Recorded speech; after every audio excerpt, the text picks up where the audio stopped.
I'm going to tell you a little trade secret here, okay? When Rabbit was really, really cheesed off at everybody, I turned him into Richard Nixon. Take a look, see?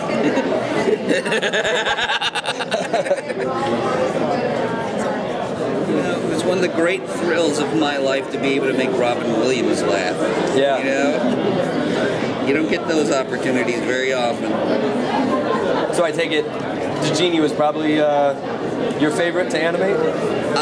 Yeah. I think of all the Disney characters I've done, he was pretty good. Now, there's classic characters that I've done at Disney's too that also were great fun to animate. I loved animating the Three Caballeros for the Mexico Pavilion at Epcot. Yeah. I would work my requisite 8 hours at the studio. Go home, have dinner, help the kids with their homework. You know, my wife and I would compare notes because she worked there too. And when the kids were in bed, open up the work again, and then work at home. You know, for a few more hours until you could take it back in the morning. The other thing to bear in mind is how fast can you work.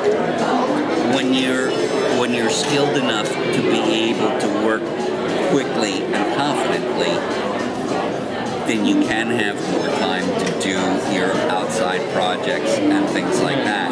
You know, I mean, it's very difficult to do it when you're not facile enough to do it. And I don't mean to sound that in an insulting way. I'm just saying that the more experience you gain, the better off you will be, because then you'll know, oh, it'll take me about an hour and a half to do this set of drawings, and then I can do this over here. And life always intrudes on your plans. I mean, things always change. But, you know, there have been times in my career when I'm juggling half a dozen different projects all at once, and I'm still around.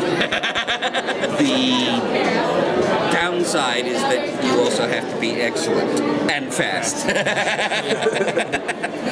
So, you know, it's a kind of thing where that's really what the companies want, is people who can turn stuff around, you know, very efficiently, but at the highest quality level possible, you know.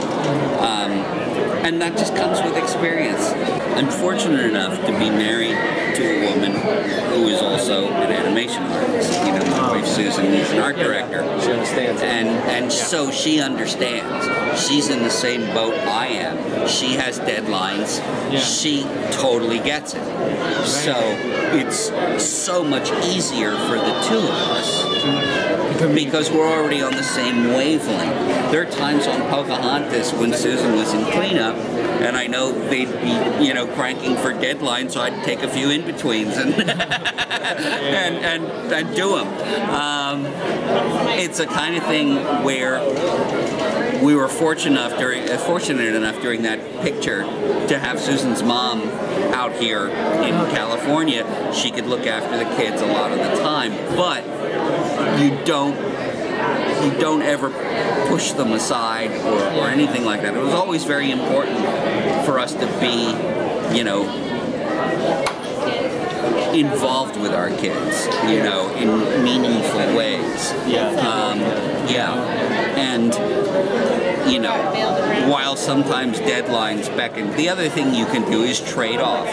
You know, it's a kind of thing where if I don't have to work late one night, I'll come home and then Susan can crank the deadlines, you know, and so on and so forth. So it's a balancing act. You know, there's no one formula for it. It's often very difficult, especially when you're directing a feature, because you have unseen forces changing the ground plane you're working on every single time. You have, you know, a Jeffrey Katzenberg coming in saying, throw out that sequence, board it again, and by the way, I want to see it in 2 days. You know? So it's a kind of thing where you have to be able to cope with that, and you learn not just how you do it yourself, but also how you can delegate that to the people on whom you rely. You know, so you would get your best board artists, you know, and say, okay, this is the brief, this is what we need to do. you know, and turn it around. That's really the best advice I can offer you. It's never easy, and animation is always a labor-intensive process, no question. And you don't get into it unaware of that. Let's put it that way. You're always aware that that is going to be part and parcel of your life. You know, there are rewards, though. I mean, for all the hard hours you put in, you know, when you can see something on the big screen and have people respond to it, that's magic. To know that you're touching people, whether you're making them laugh or you're making them cry or making them feel something, and they've never met you before, they have no idea who you are, but your work is doing that for them. That's huge. That is really huge.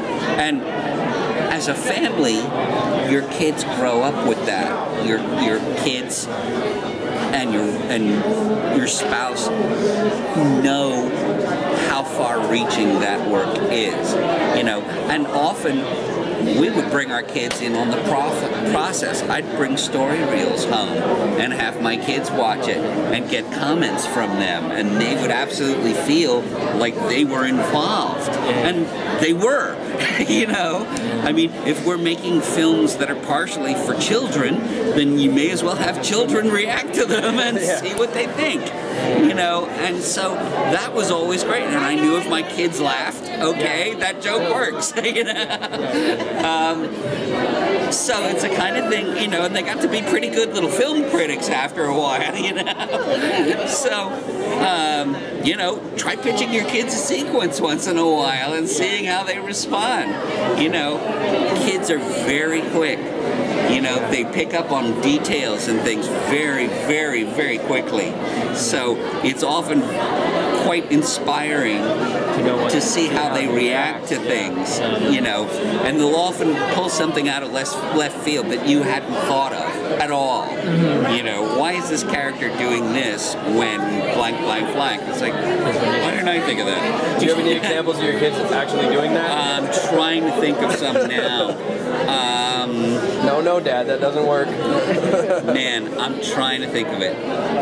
I know there have been instances, and I'm coming up dry here, but certainly there have been instances where often it's in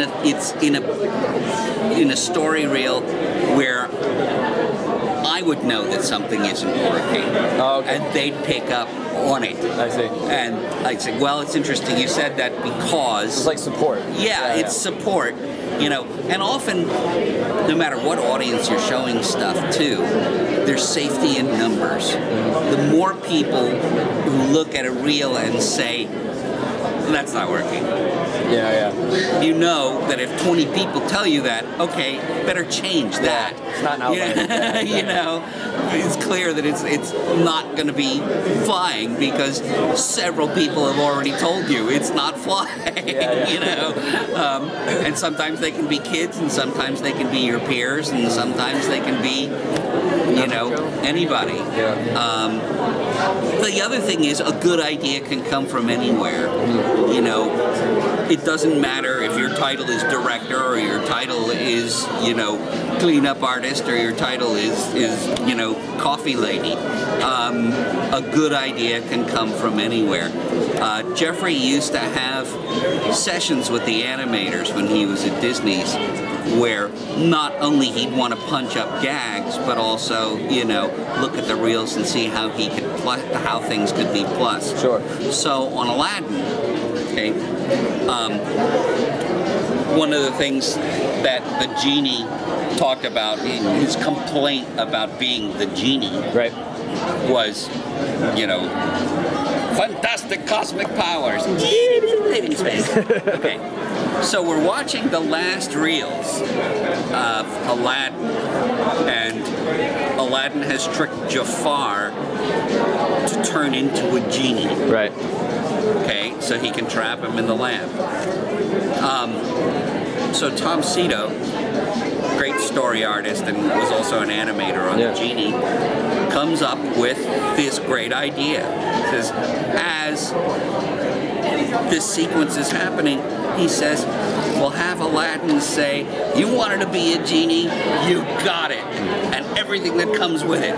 Phenomenal cosmic powers, and then he shrinks down into the lamp, and he puts the lid back on top of the lamp. And that just came from somebody who was on the crew. Yeah. He's not a high-paid writer, he's an animator, he's a story guy, but it wound up in the movie. Yeah. And those kinds of things are great. You know, yeah. It's a great network to have when you're working with creative people. You know, I remember when out in the Oasis, you know, the genie's trying to come up with a mode of transportation. He's transforming Abu into lots of, let's see, what do you need? What do you need? What do you need? And, you know, Rasul Lasadani, who is our head of layout, said, "Why don't you turn him into a car?" And we cracked up. We cracked up. So for, you know, about 16 frames, he's an auto with fins, you know? We just thought it was the funniest damn thing. You know, yes, we're trying to think of some mode of transportation. What would that be? Why don't you turn him into a car? And so we put it in, you know. That's just part of the gold of working with people who are very creative and you know, attuned to that.